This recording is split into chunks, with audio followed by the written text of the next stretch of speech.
Assalamualaikum warahmatullahi wabarakatuh.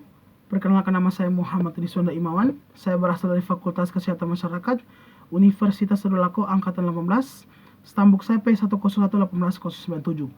Kali ini teman-teman kita akan kembali lagi mengedukasikan tentang penyakit yang disebabkan oleh zoonosis, yaitu adalah sitosomiasis. Kemarin kita telah membahas tentang malaria, Anopheles sp, parasitnya yang menyebabkan agennya, vektornya yang menyebabkan penyakit malaria tersebut. Sekarang kita akan membahas tentang sitosomiasis, teman-teman. Mari kita masuk. Kita membahas dulu pengertiannya.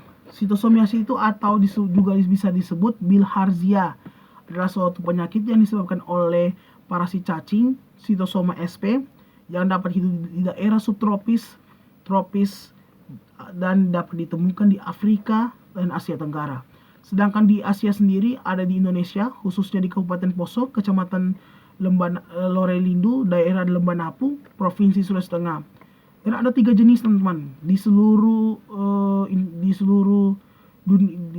subtropis dan tropis ada 3 jenis yang dapat menyebabkan penyakit sitosomiasis, yaitu adalah Cytosoma haemotobium, Cytosoma japonik, Cytosoma masoni. Kita masuk dalam gejalanya. Gejalanya ada 2, teman-teman, kronik dan akut.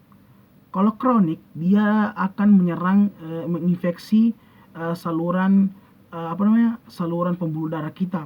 Itu bergantung selama 14 sampai 48 hari dan akan mengalami gatal ruam. Saat gatal ruam tersebut dia akan menyerang saat itu dia melukai kulit kita, teman-teman. Akan disusul dengan demam, nyeri kepala, nyeri otot, dan sesak napas. Dan kalau gejala akutnya, saat itu dia sudah telah menyerang kita punya organ tubuh kita seperti hati ataupun pencernaan.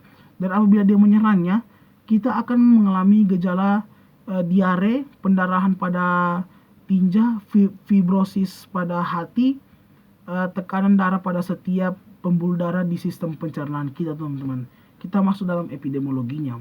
Di global sendiri atau di dunia sendiri, pada tahun 2018, Organisasi Kesehatan Dunia atau WHO memperkirakan pada sekitar 229 juta jiwa membutuhkan terapi preventif terhadap sitosomiasis ini, teman-teman.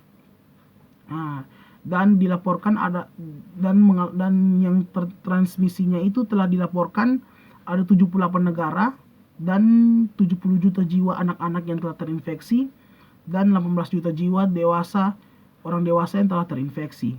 Sedangkan di Indonesia sendiri, teman-teman, ada satu daerah yang sangat endemis, yaitu adalah Kabupaten Poso, di subkawasan Lorelindu atau Lembanapu.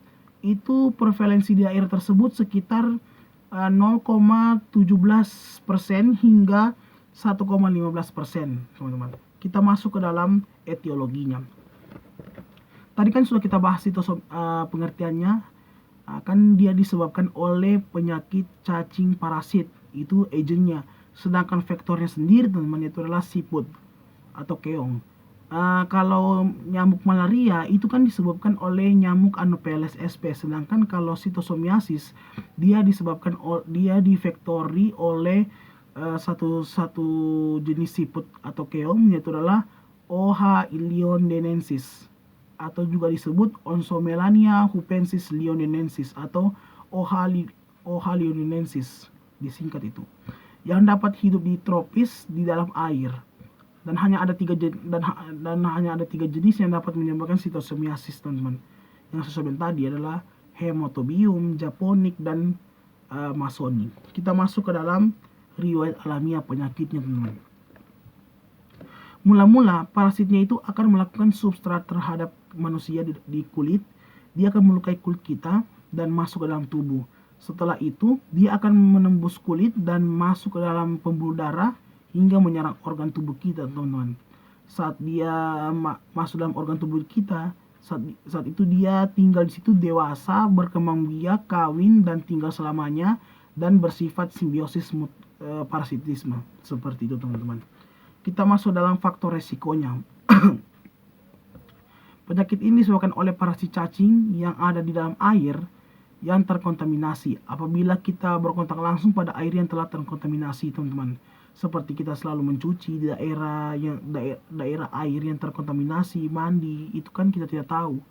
Dan yang terjangkit yang utama itu adalah orang-orang yang berpergian ke daerah sitosomiasis, tetapi dia tidak tahu ternyata itu teridentifikasi. Airnya terkontaminasi, dia langsung mencuci, cebur atau minum di situ, teman-teman. Sangat berbahaya ya. Kita masuk ke dalam pengobatan dan pencegahan dan penanggulangannya. Untuk pengobatannya sendiri, teman-teman, ada obatnya seperti Praziquantel, tapi dia harus diminum selama parasinya tidak merusak organ. Tapi kalau dia sudah merusak organ, itu tidak ada gunanya lagi. Nah, kalau dia belum merusak organ, gunanya untuk menghilangkan infeksinya, teman-teman. Sebelum dia masuk dalam organ tubuh kita, dia akan sudah hilang kalau kita minum Praziquantel.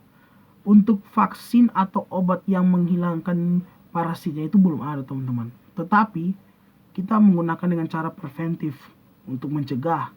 Apabila kita berpergian ke tempat yang teridentifikasi sitosomiasis, maka kita harus tahu bahwa ternyata airnya ini terkontaminasi, seperti itu, teman-teman. Peran kami dalam petugas kesehatan masyarakat adalah dengan cara kembali lagi mengedukasikan kepada masyarakat untuk tahu bagaimana caranya mengidentifikasi, cara tahu untuk apa sih daerah tersebut teridentifikasi dengan cara mencari searching di media seperti Google atau sosmed lainnya untuk mengetahui daerah yang kita pergikan itu dia teridentifikasi sitosomiasis atau tidak, seperti itu, teman-teman. Makanya sebelum kita masuk ke dalam daerah tersebut, kita harus cari tahu apa masalah terjadi di situ, seperti itu. Oke, terima kasih, itu saja yang saya bisa sampaikan. Billahi taufiq wal hidayah. Wassalamualaikum warahmatullahi wabarakatuh. Sehat selalu.